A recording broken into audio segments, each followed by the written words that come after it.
you made a record break by escaping him in only 3 years. So now he's a professor at the Rochester Institute of Technology and came here to give us talk about the vertical stars in such manners. So thank you very much for inviting me. I changed the talk title at the last second as a shameless pandering to any Canadians in the audience, but apparently I was told there aren't actually that many Canadians in the audience. So, oh well, best laid plans. So today I'm going to be talking about black hole neutron star mergers. So basically, I'm going to start out with the astrophysical background for these systems, both why one would want to study them and kind of what the properties of black hole neutron star binaries really are and what we know about that. And then I'll go into more of my own research work. First, the generation of initial data. Especially in relativistic calculations, it's often surprisingly difficult to actually construct one's initial data, and without it, you certainly can't evolve anything else forward. So it's pretty important. I'll go into, after that, puncturing some misperceptions is a reference to the moving puncture method, which is now in numerical relativity the most commonly used method to evolve black holes. It's essentially a way to deal with the fact that you've got a singularity, at least initially present on a numerical grid, yet you can still evolve anyway. This was a problem that took literally decades to solve. Before, it used to be that numerical codes involving black holes would crash and die in unmerciful ways. After that, I'll go into the dynamical calculations that I've spent most of my time working on, and then try to end, if we have time, with some directions to go into the future. Because this is still a relatively new problem, and there's certainly a great deal more work to be done. I should thank my collaborators ahead of time. At University of Illinois, Zach Etienne was a graduate student who did a great deal of the code work, moved our code from one platform over to another. Keisuke Taniguchi is a postdoc who does most of the initial data. He's the lead investigator on the initial data work I'm going to be talking about. Yuk-Tung Liu is the postdoc, and Stuart Shapiro was the advisor. Thomas Baumgart at Bowdoin was a frequent collaborator, and the movie I'm going to show was done in part by Hans-Peter Bischoff of the computer science department at RIT. So why do we want to study black hole neutron star mergers? And because they're there isn't quite enough of an explanation.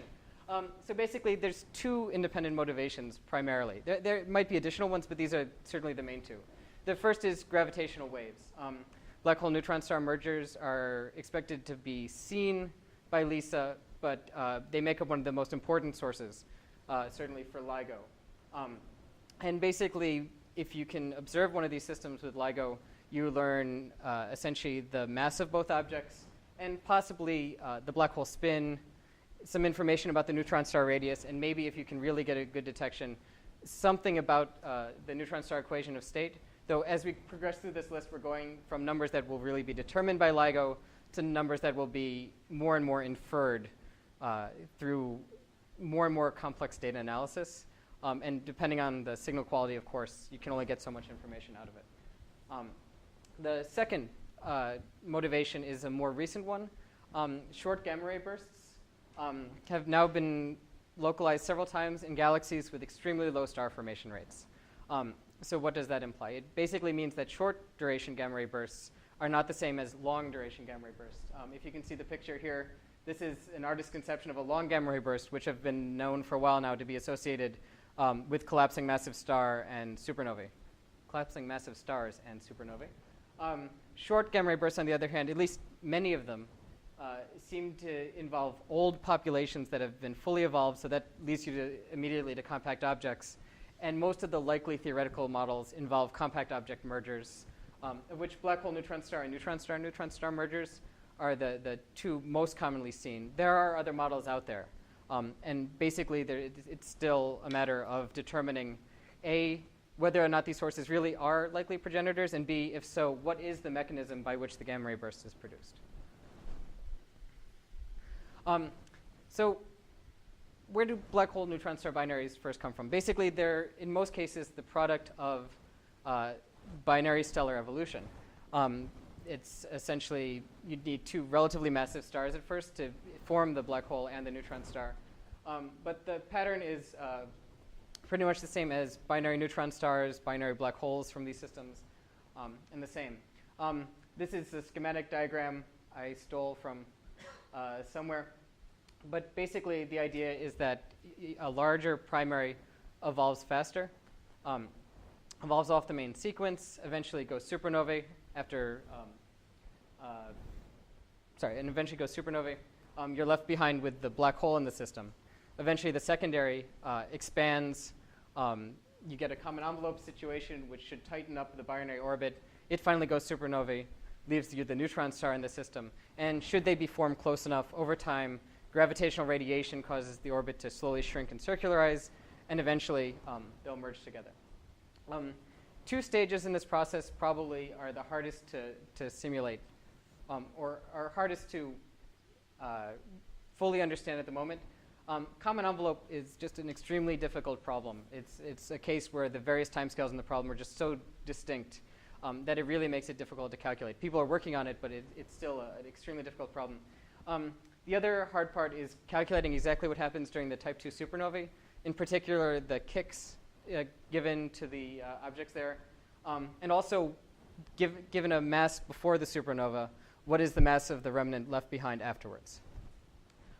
In fact, there's a possibility that depending on when we get the first gravitational wave detections and what they're like, some of these issues may be solved as inverse problems, or gravitational waves will indicate what's going on with the astrophysics. I think this is probably especially true of the issue of the mass of compact objects formed by given progenitors.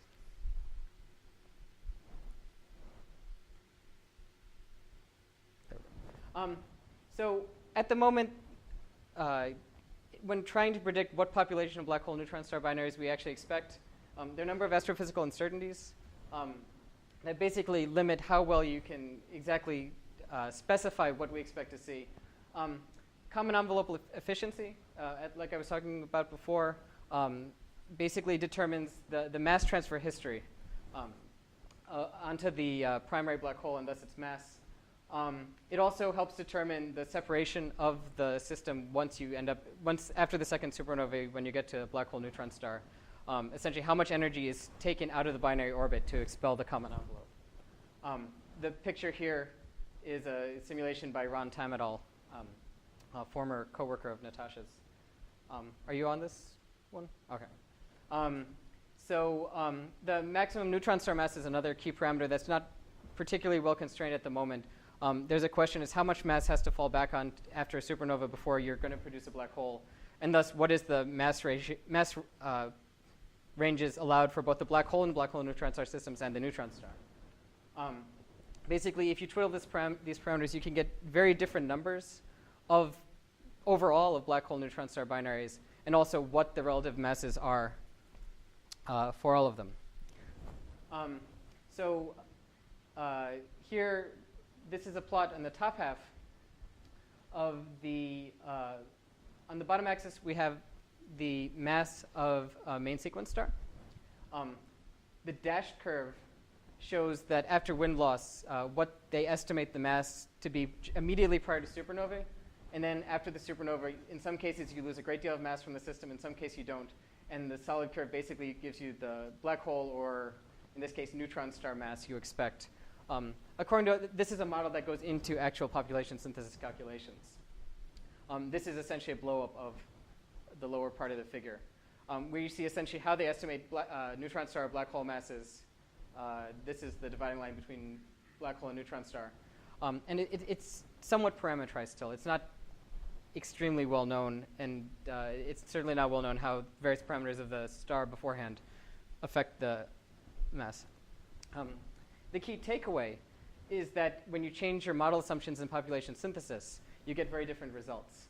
On the left, we have a 2002 paper by Chris Balczynski et al. That shows the mass distributions for the primary and the secondary. And these are all compact object binaries, both black hole, neutron star, neutron star, neutron star. You see a great deal of neutron stars, certainly.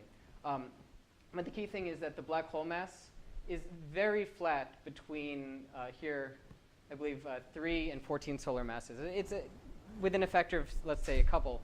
It's essentially a flat distribution. In 2007, they reran the numbers, and now the black hole masses are peaking around 10 solar masses.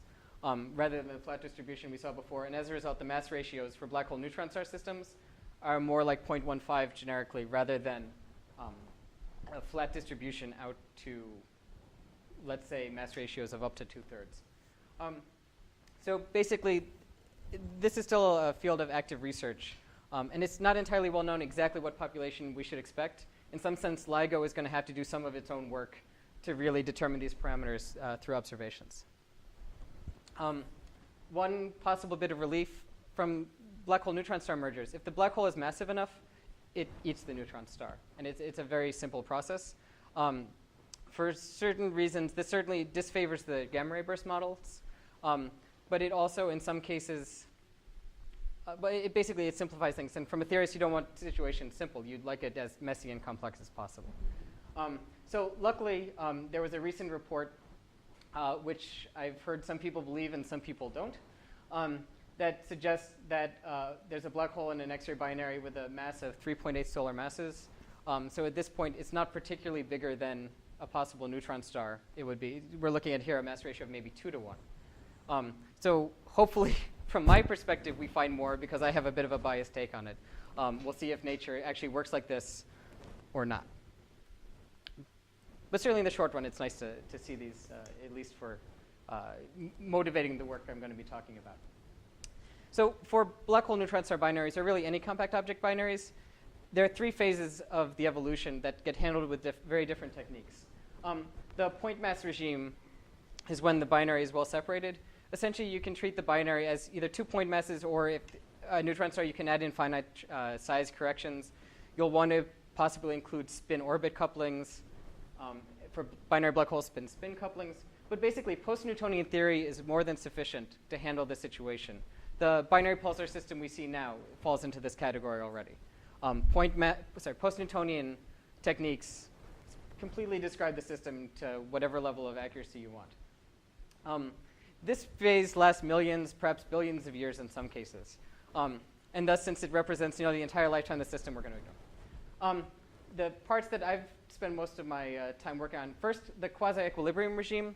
Once the system gets relatively close, but is still a bit away from merging, you need to carefully model neutron stars, certainly. They begin to tidally deform, and in some cases, simple linear approximations won't really handle the full description.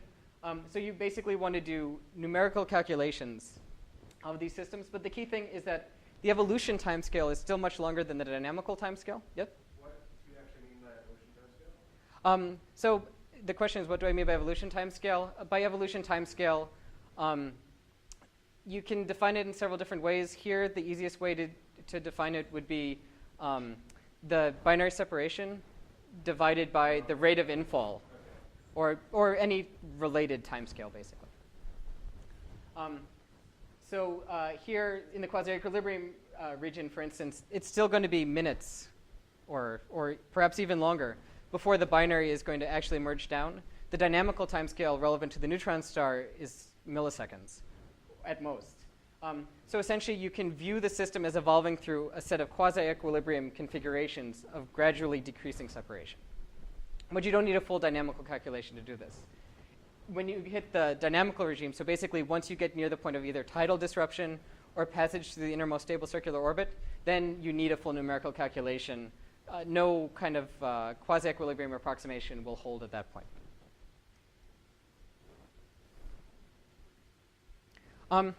So this is going to be a talk without equations. I have equations loaded up if anyone wants to ask about afterwards. But I'll take a slide to at least explain what we're calculating, and kind of, for the rest of the talk, treat it as a bit of a black box, though I can kind of open up the guts of the black box if anyone is interested. The initial data problem is a matter of essentially solving the general relativistic constraint equations. So the gravitational field is determined by, in this case, a set of nonlinear coupled elliptic equations. You can use your favorite elliptic solver. A variety have been used in the field. The calculations I'm going to show here basically use multi-domain spectral methods. They have the advantage of being relatively fast and ridiculously memory non-intensive on a computer. Spectral methods essentially use the benefit of choosing a coordinate system extremely well to solve the problem they're solving. Black holes in initial data are, there's two different methods. One is to use the puncture techniques I'll talk about later. The ones I'm going to show here, you define a black hole by excision. You take your 3D space, you cut out a sphere, which is in theory supposed to represent either the horizon or a surface inside an event horizon, and you apply boundary conditions for your elliptic equations on that sphere. The one possible drawback that should be relatively easy to think about is that if you excise a sphere from your domain, you have no data there whatsoever. So when you evolve it forward, it's a little bit hard to evolve a region where there's no data whatsoever. But we'll show how you deal with that. The neutron star is solved for basically you come up with a potential which gives you the density at any given point.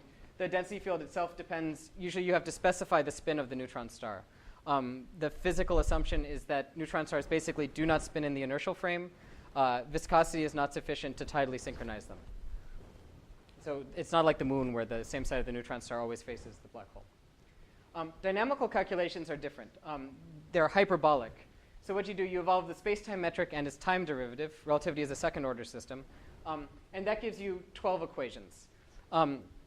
There's 4 freely specifiable variables in relativity. These are known as gauge quantities. You can choose them however you like. In practice, you choose them so your equations are stable when you evolve them forward. This gives you 4 more equations. And in the scheme I'm going to be talking about, which is currently probably the most widely used scheme, it's known as the BSSN scheme for Baumgart, Shapiro, Shibata, and Nakamura. You actually add equations. You add equations for which you essentially know how they should evolve already. In this case, you take the spatial derivative of the metric. So we're evolving the metric already. So in theory, the spatial derivative of the time evolution of the spatial derivative of the metric should be the spatial derivative of the time evolution of the metric, if cross derivatives actually are commutative. But it turns out that by evolving them freely, adding new variables that must satisfy constraints and evolving them freely, it stabilizes the hyperbolic evolution scheme. Essentially, when numerical errors and additional junk is generated by discretization and all other numerical issues you introduce on the computer, this scheme essentially stabilizes those equations and drives them back towards the proper evolution. Matter, and I can talk about this more if anyone is interested, is evolved differently. It's not evolved using just a hyperbolic, a pure hyperbolic kind of discretized scheme, because matter forms shocks and other discontinuities, and you need to handle that carefully. So we use shock capturing techniques. You don't want flows propagating through each other and all sorts of issues like that. Here's a picture of a general initial data configuration. This is the neutron star. This is the black hole excision surface. We're showing, I believe, contours of the lapse function. You can think about it in some sense as the gravitational, or one way to express the gravitational potential. So basically, in initial data, the key decision you have to make is how you're going to specify that which is freely specifiable. In practice, what it usually comes down to is specifying the extrinsic curvature. The extrinsic curvature is almost exactly the time derivative of the metric.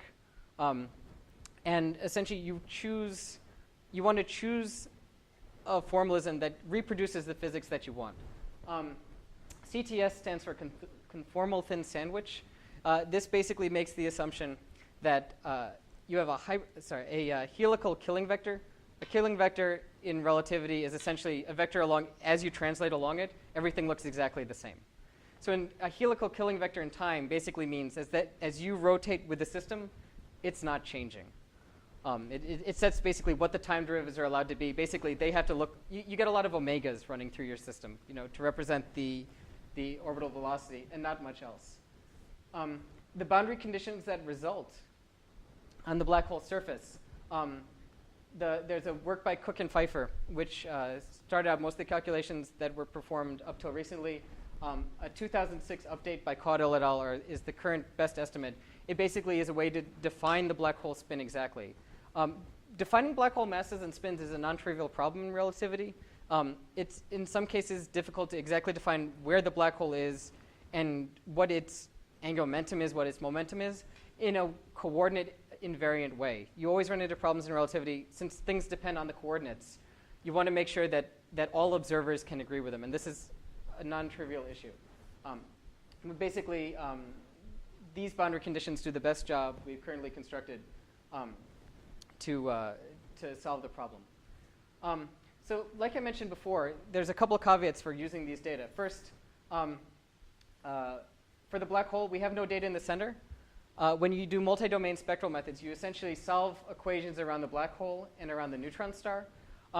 If you're solving around the neutron star, you have no data out here when you're solving your equations. You have to kind of fill it in with the closest approximation that you can make. This introduces some degree of error. The neutron star is a little bit unphysical in a way. You don't solve using a tidal lag. As binaries evolve, fluid bodies, because of the propagation essentially of the gravitational force, if you will, if the orbit was in the counterclockwise direction, the neutron star should over time gradually tilt a bit. Quasi-equilibrium data can't capture that effect. And the last approximation, we're assuming a circular orbit here. Real binary orbits actually in-spiral slowly. So the velocity field we're assuming is here. In theory, it should be there for counterclockwise. So the key results that we came up with recently, as a black hole and neutron star approach, there are essentially two different things that can happen. It's certainly going to end in a merger. The binary separation always goes down. They only lose energy. But there are two possible fates, essentially. Let's assume the black hole is very large. It's a supermassive black hole. In this case, the neutron star, as far as it's concerned, is a measly point mass. It could care less about anything else. As point masses go towards black holes, they eventually reach the innermost stable circular orbit. Beyond that point, essentially, you've reached the minimum possible energy that a system can achieve. Its only fate once it crosses through that point is a rapid plunge into the black hole. Essentially, this is swallowing the neutron star whole. Should the black hole mass be large enough, this is the inevitable fate. If the masses are closer, however, then the tidal forces play more of a role. Because of the scalings, it's a little bit counterintuitive. The larger a black hole, the weaker the tidal effect. The smaller a black hole, the stronger the tidal effect. So small black holes, in this case, right about the same mass as a neutron star, have the largest tidal forces.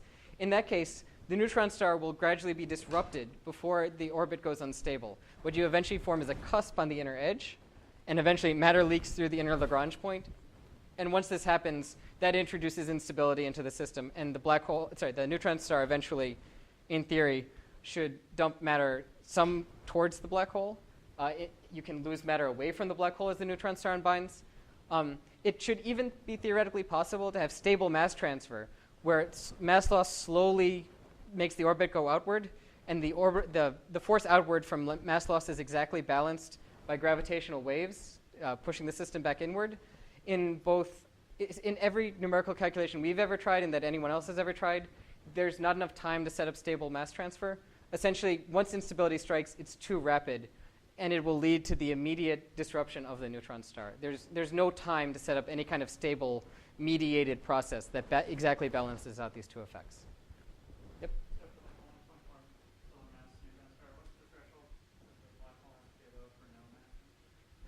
So the question is, for a 1.4 solar mass neutron star, what's the black hole mass for which you get no mass loss from the neutron star? If you do it analytically, you get something like, I believe it's 6 to 1 or so. Numerically, it seems that it's a little bit more of a stringent constraint. It's probably of order 3 or 4 to 1. Though I should note, this is for non-spinning black holes. If the black hole spins in the prograde direction, then the innermost stable circular orbit is moved inward, and essentially there's more time to lose mass before the orbit goes unstable. For those cases, it's unknown because no one's done the dynamical calculations yet. But in theory, that might widen the phase space for which mass loss is significant. So some plots. So basically, there are two possible final fates. You can get tidal disruption, or you can get passage through the innermost stable circular orbit and basically swallowing of the neutron star.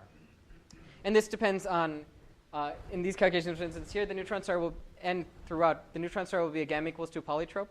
This is not realistic, but basically, if you don't know the actual neutron star equation of state, it's sometimes best to go with something simple.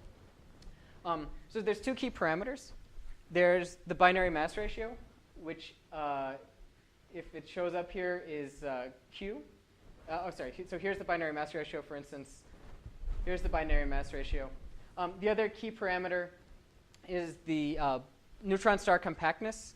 The denser a neutron star is, the harder it is to tidally disrupt.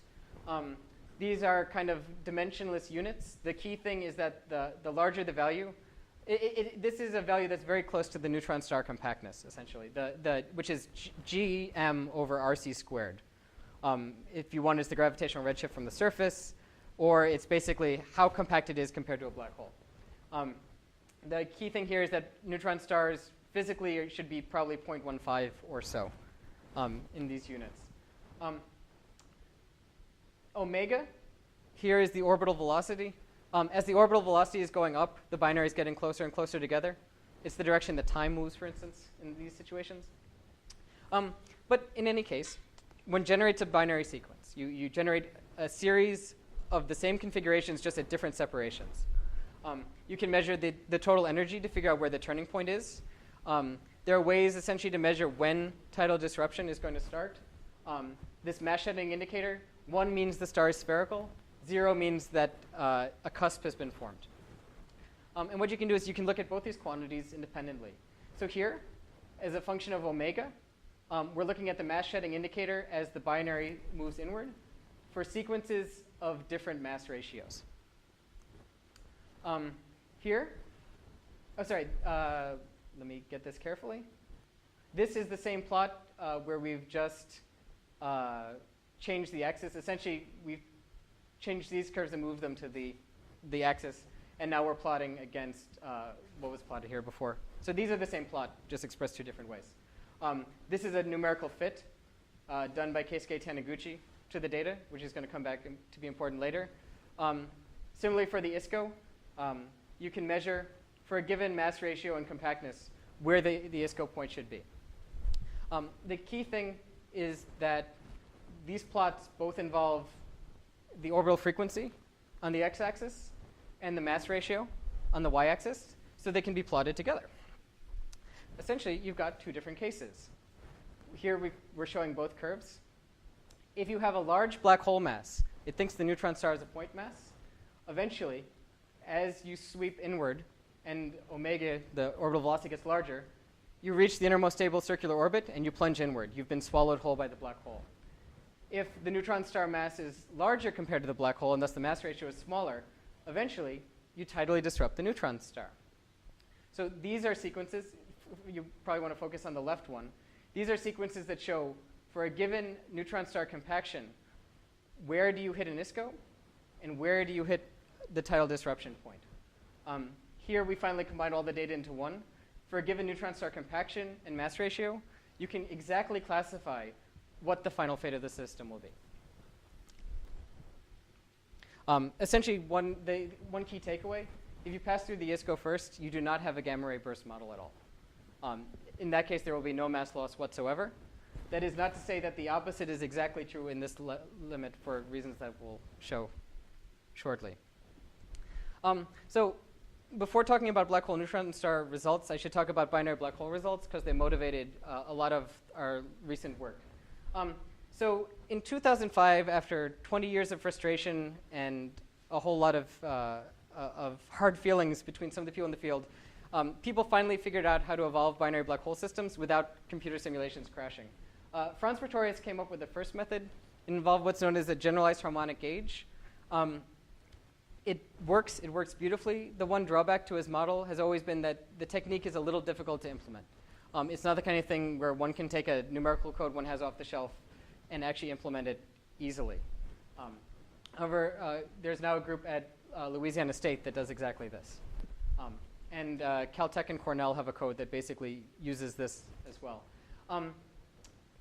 Shortly thereafter, about 6 months later, a group that was at Bronzeville and has now moved up to RIT, my collaborators, and independently a group at Goddard, working completely separate from each other at the same conference, announced that they both solved, using what turns out to be essentially the same exact technique, the problem in a much more simple way.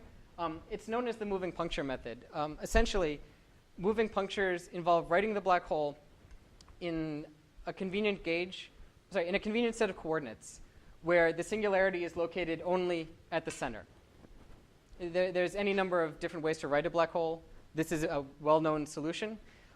So the singularity falls only at the center. And now comes the key bit of hand-waving. You make sure the center of the black hole does not lie on a grid point where you actually calculate quantities. You make sure it lies between, so thus at every grid point, you've got numbers to work with. No infinity there. The infinity lies between your grid points. And through magic, if you use the proper evolution equations, you can choose your gauge equations, like we said before. If you choose the proper ones, this never comes back to bite you. It's a little bit of black magic. There are reasons why this works. It was suspected that something like this might work. Causality turns out to be important. Any information you have about the inside of a black hole can never escape. So basically, if you can come up with a numerical scheme that can take advantage of this, you can actually basically hide all the issues you'd like to hide under the rug inside a black hole. It's a good place to sweep all the little problems. So the results I'm showing here were generated when I was back at Illinois. In our case, moving puncture was easier to work. Moving puncture relies on the BSSN scheme I mentioned briefly before. In fact, Baumgartner and Shapiro, the BS of BSSN, were at Illinois and formerly at Illinois. So this kind of motivated which of these schemes we decided to implement. We basically chose the one that looked most like what we already had. So the basic issue, Illinois had always worked with trying to excise black holes, trying to somehow come up with boundary conditions that dealt with it. It turns out that punctures is really the way you want to go. This method of just making sure singularities don't fall where your grid points are. But there were two concerns we had before we could do dynamical calculations. We wanted to do matter near this puncture. So the question is, what happens as matter falls into a singularity that isn't on the grid? Where does it go? You're trying to dump it essentially down the funnel, but there's no funnel. You've kind of paved over that, and it doesn't exist on your grid. The other question we had, we've got this initial data where we've cut out circles. To evolve it, we have to do something. If you want to evolve your data forward in time, you need numbers at every point. Otherwise, you get a lot of nans in any kind of numerical scheme. So it turns out that it's causality that allows you to do exactly this. So it was noticed through some analytical work that if punctures are, so for those who are familiar, the puncture solution for a stationary black hole is the isotropic black hole metric. And it was noticed that under these gauge conditions you use, puncture black holes evolve away from the isotropic solution you start with initially towards a new solution, which can actually be shown even to be analytic. The equilibrium mode for this evolution scheme is this other known analytic solution for a stationary black hole. What we showed is that this happens regardless of the initial data, even if in the interior you do something different. So the puncture solution, which I forgot to show here, starts off with this quantity psi equal to 1 plus m over 2r. If you think about 1 plus m over 2r, the only singularity is at r equals 0, which is the black hole singularity. The key thing we found is that if we take 1 plus m over 2r and just chop it and give a flat value inside the horizon, so basically instead of going like this, our curve goes like this. If you wait a little while, it evolves to exactly the same solution. Here we show essentially what the conformal factor psi evolves to when we play around with what happens inside the black hole. And essentially what we found is that it doesn't matter how you start it. It always evolves there directly, so long as you only play around inside the horizon.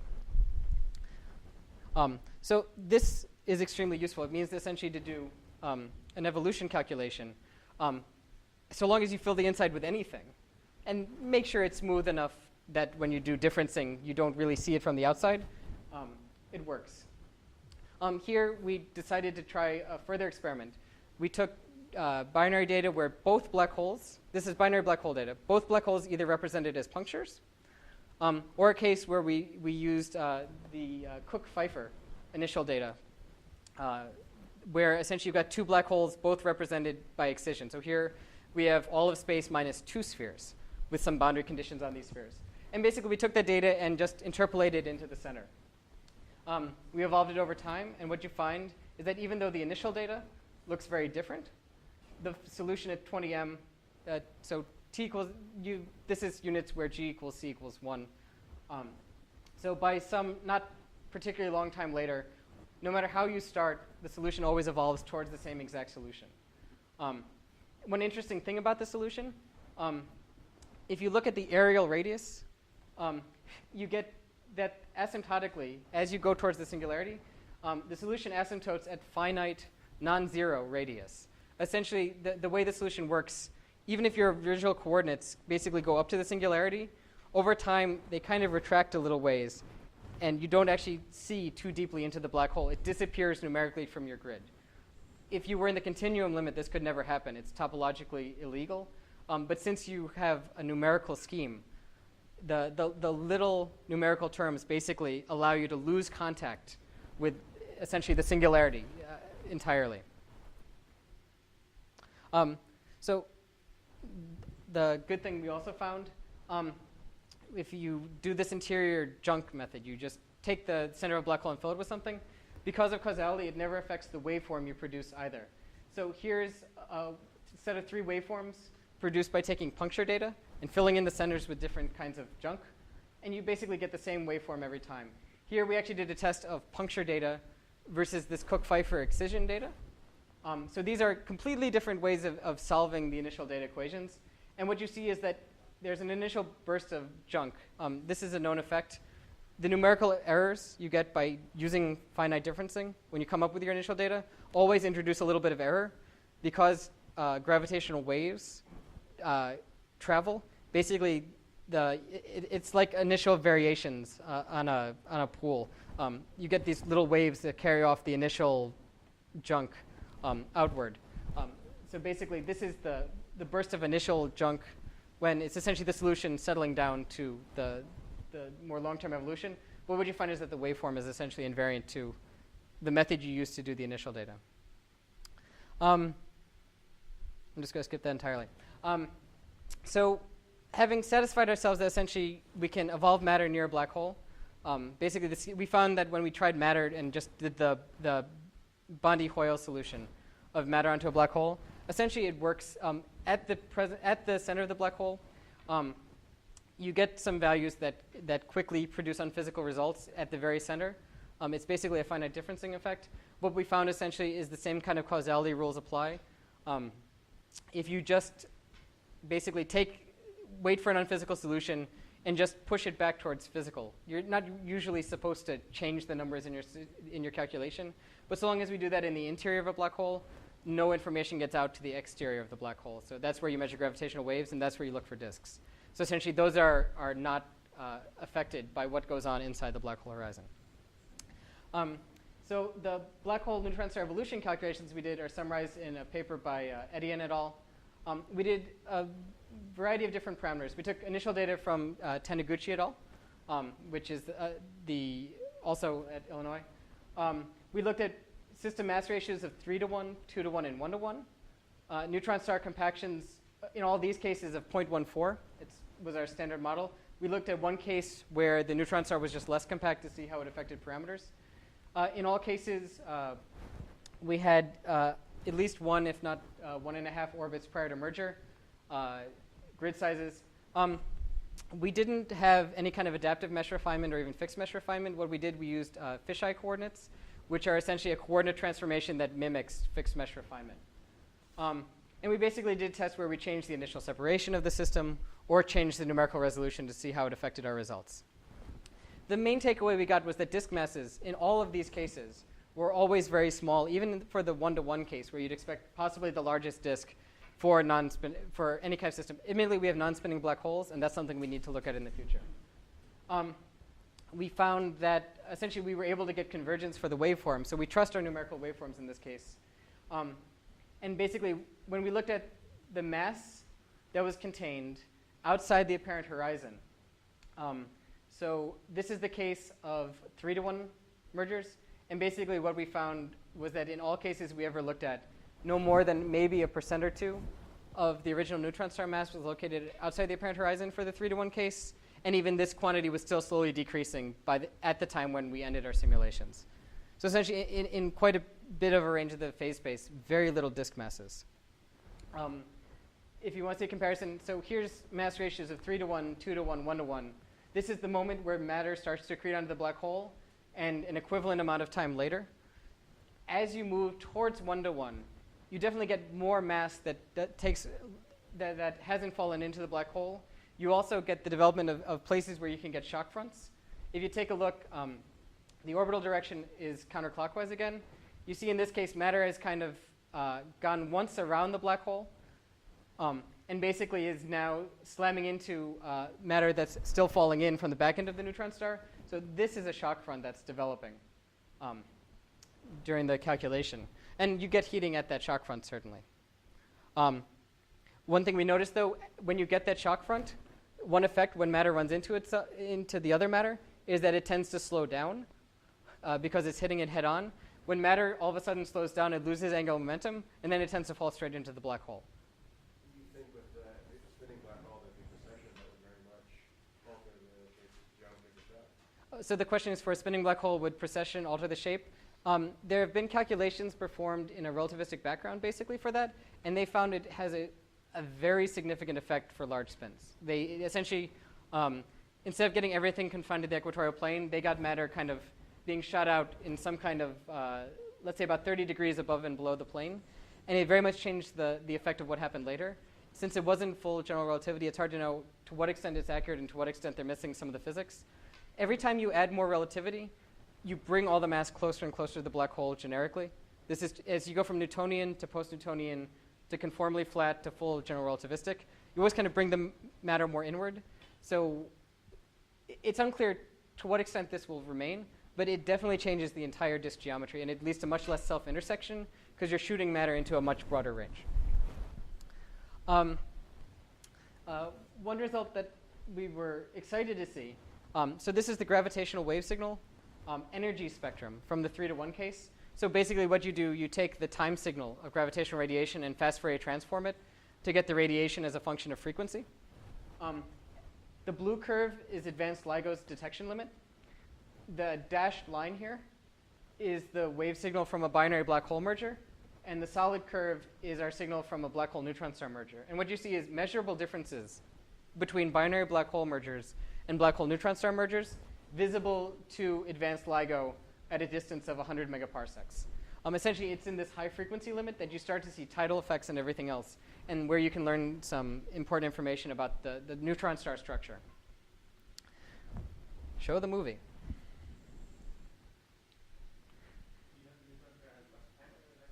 What? Yes. Basically, as it tidally disrupts, in spiral is quicker, which means that you span through orbital frequencies quicker. And as a result, you put out less power at any given frequency. If you sweep through the band faster, you have less energy at that given frequency. In theory, there could be a spike if there was some kind of remnant formed, but basically we don't see that. So here's the movie. This is the neutron star shown with density contours. The black hole is moving across the grid. This is where we measure the apparent horizon. And I'll basically let it go. You see tidal disruption begin. Matter starts to get sucked onto the black hole. You form this, you eventually start to lose matter through the outer Lagrange point. One important thing, as the contours disappear, it doesn't mean that all the matter was inherently sucked in. As matter gets thrown outward, the density decreases, and these are density contours. So matter slips out through the density contours, if you will. But again, this was a case where no more than about 1% of the mass was left outside the black hole by this final point. It was just smeared out to the point where we couldn't really measure it all that exactly. These calculations involve an atmosphere. So as a result, an atmosphere is a very tenuous low-density medium around the calculation designed to stabilize the matter evolution.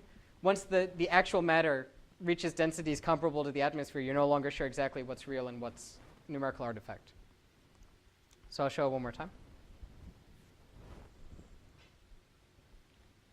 The slight oscillations around the outside are a result of the quasi-equilibrium assumption. Essentially, since it's not exactly right, it leads to oscillations, which are seen as tides that run around the neutron star. And eventually, the great deal of the matter is eaten, and we only see low density. You're left with an extremely low density disk at the end. That's basically hard to measure accurately. Is Sorry? So I've been thinking about this. For the gravitational wave, the question is, does real nuclear physics, which we don't treat here, have any effect on what we see? For the gravitational wave signal, almost not at all. Gravitational wave signals pick up on bulk motions of matter. Anything involving low density motions or low density effects basically does not affect the gravitational wave signal in a measurable way. For disk formation, it's the exact opposite story. The disk formation is extremely sensitive to what's going on in the outer regions of the neutron star. The center of the neutron star gets eaten directly. But in the outer regions, that's the point from which matter is launched into the disk. It's the part where mass transfer begins.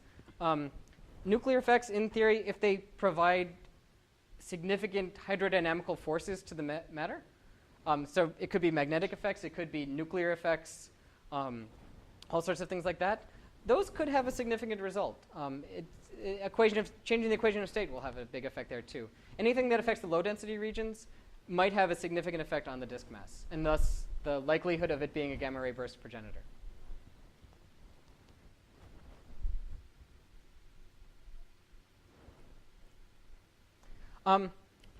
So those are essentially the state of the calculations right now is that the future work going forward will start to investigate several of these issues, certainly spinning black holes and also more realistic equations of state. While it's easy to start with polytropes, there's nothing these days limiting one to polytropes. It's just the easiest way to do it up front. Certainly it's not particularly difficult to add in techniques where you deal with parameterized equations, as long as the pressure can be given as a function of the density and the internal energy. It can be included in the codes with very little additional work. It's just one more parameter to add to the mix. So, like I was saying, the black hole spin is something that we're certainly very interested in. Because we're getting such low disk masses, we want to see what happens when the black hole is actually spinning, like is expected to occur in these systems for real. During that mass transfer phase, when you dump matter onto the black hole from the initial secondary, if it accretes with any angular momentum whatsoever, it should spin up the black hole to some degree. And assuming that the neutron star kick doesn't essentially send its orbit backwards, you expect it to be generally prograde, if anything. So the spinning black hole initial data are now starting to be generated. There was a paper out by Caltech and Cornell involving initial data, and I believe the Illinois group is working on it as well. And certainly once you have the initial data, then you can evolve it forward in time. There's a great deal of work to involve physically motivated neutron star equations of state. And it'll be useful, though you can use any physical model you want. The important thing at some level, given that there will always be uncertainty, is to essentially figure out which parameters of the equations of state matter. Right now, basically, if you use polytropes, you have one parameter you can dial.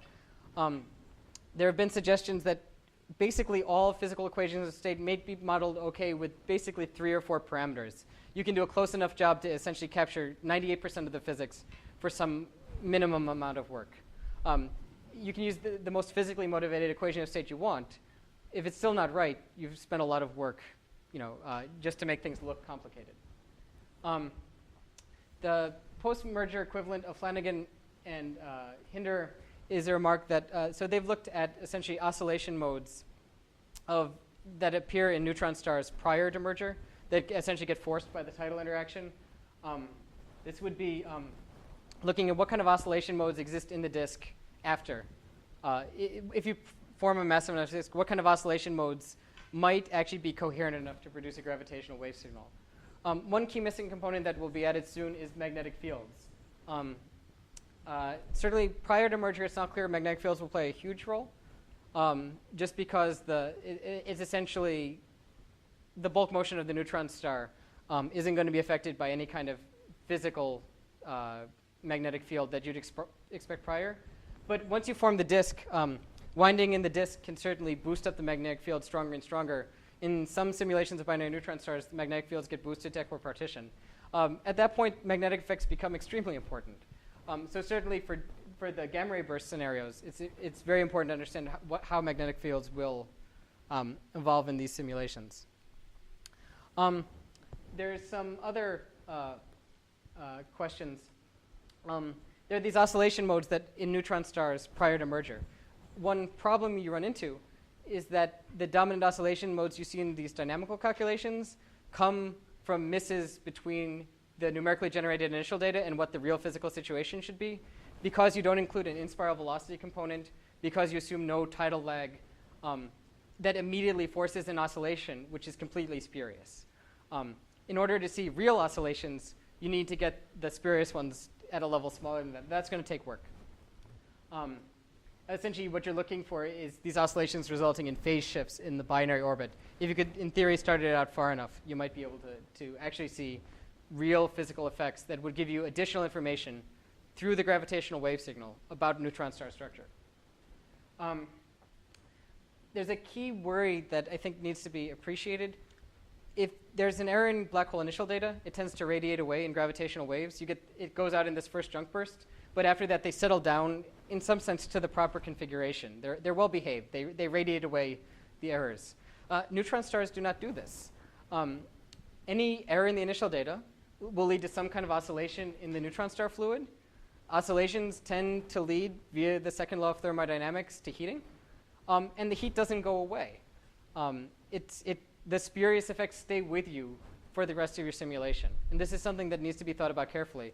It means that, among other things, if you want to do the easiest thing, which is start from farther and farther away and just use a lot of computer time to do this, if you don't worry about the accuracy with which you evolve things, you're just going to get more and more heating as it evolves towards each other.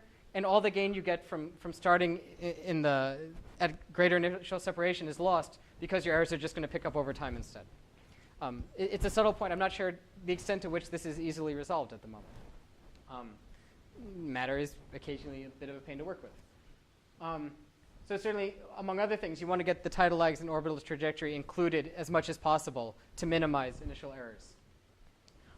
So far, different initial separations do occasionally affect the results a bit in these calculations, though because of these issues, it's unclear which are more accurate.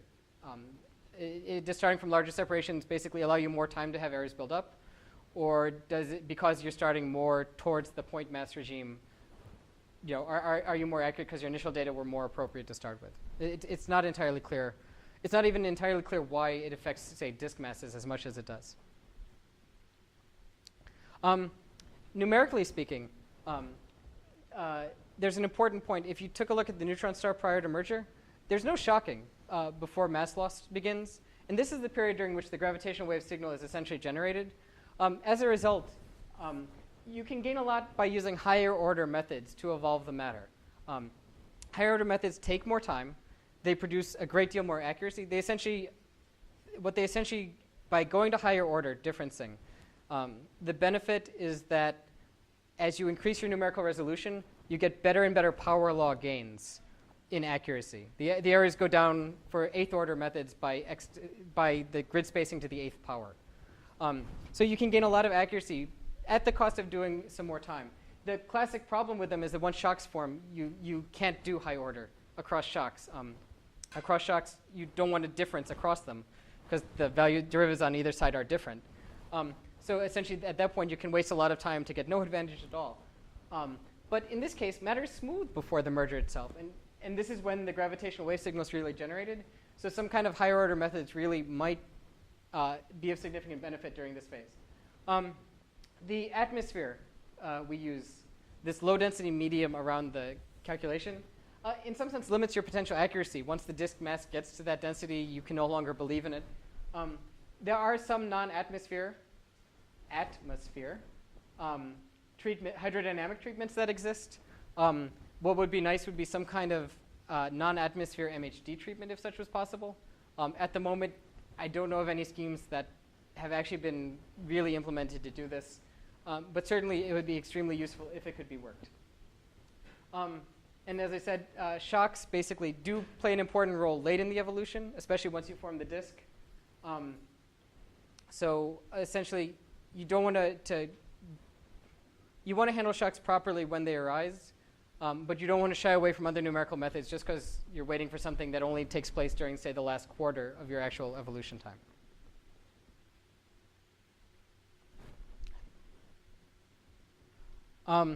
Some things just to rule out.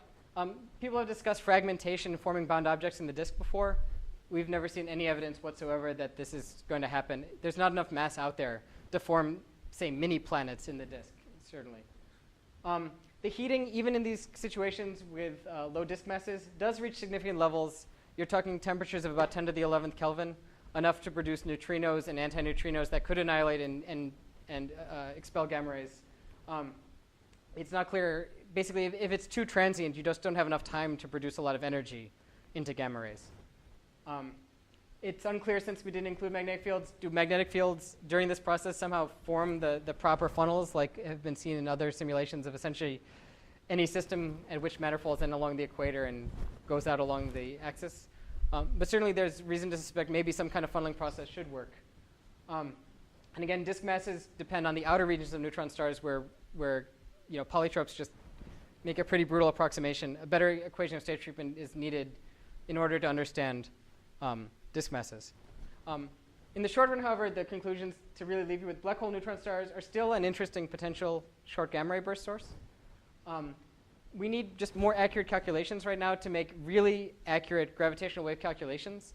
Right now, it's numerical resolution and time limiting the accuracy with which you can make gravitational wave predictions.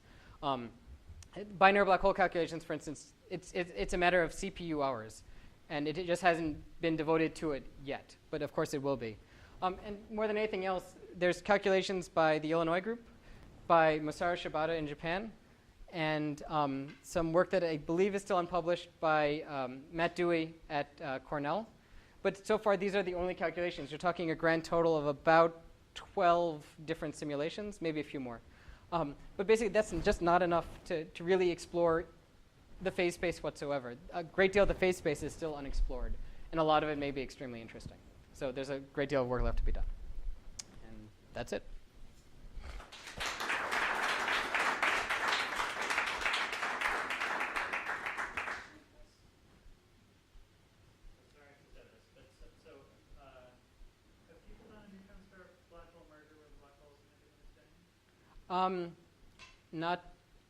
Not in full general relativity. There is a calculation with spinning black holes. Essentially, what they did, they did a background metric, a background Kerr metric for the black hole, and incorporated the neutron star. So that actually allows it to move. And they incorporated the neutron star gravity through essentially a Newtonian self-gravity term. So in some sense, you get the neutron star dynamics rather well. The global dynamics of the neutron star, say, center of mass reasonably well. But because you have Newtonian self-gravity, the tidal effects are not going to be handled properly. And mass loss is very sensitive to where that Lagrange point is and the dynamics near there. So to that extent, that's where the uncertainty comes in. So it's quasi-relativistic at the moment. No fully general relativist calculations.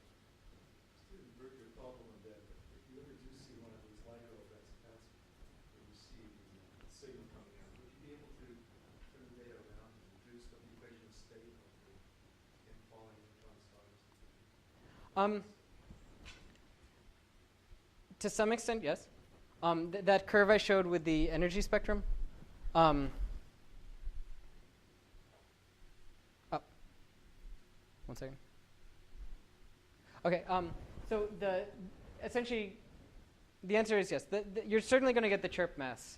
If you have any decent number of cycles, you should get the second mass in the system too. And that'll, among other things, give you strong evidence it's a black hole neutron star system.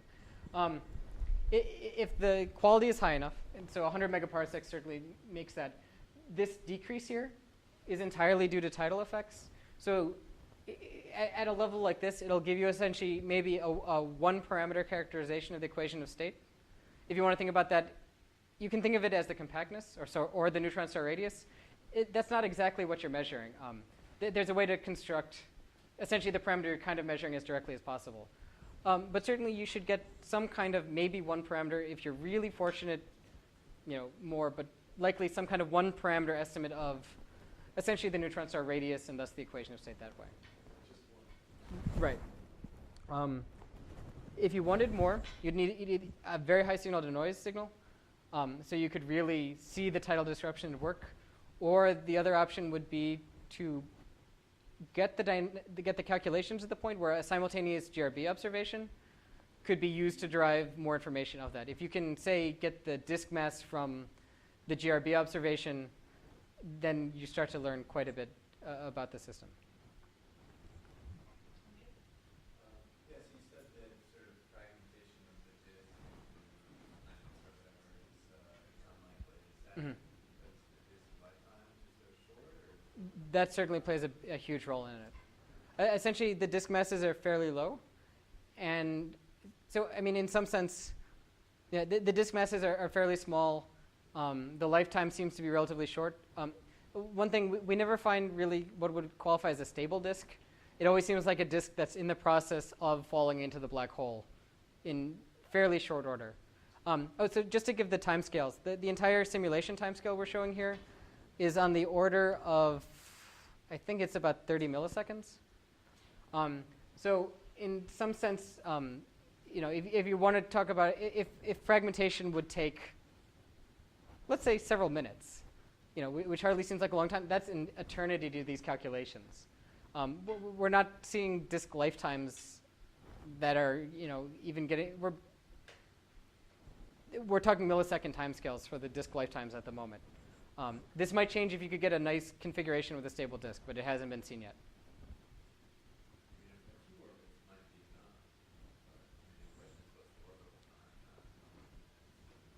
Right. Well, I mean, the orbital times here are still in the millisecond regime. So. It goes way quickly because of that shock. Is that why That shock definitely. I think that's what killed off the mass loss. That's what killed off the disk mass in that case. Essentially, we had a good bit of mass that did not get immediately absorbed by the black hole, but in short order, it ran headfirst into you know, what seems like a brick wall at that point, and the net result was that both the matter that had already missed the black hole and the matter that was still approaching all fell in. But this is where it gets a little bit into the exact details. Essentially, if the leading edge of matter, I'm going to wave my hands here. If the leading edge of matter didn't run into a high density regime because the trailing edge of the neutron star had already kind of made it to the black hole, then maybe you could form a better kind of disk. And you know, now you're getting into matters of how big is the neutron star, how exactly does it infall. This calculation itself, we didn't see any of that. Low compactness neutron stars might have a much better chance to produce disk masses just because they can send a lot more matter out there. But at the moment, that's basically what killed it.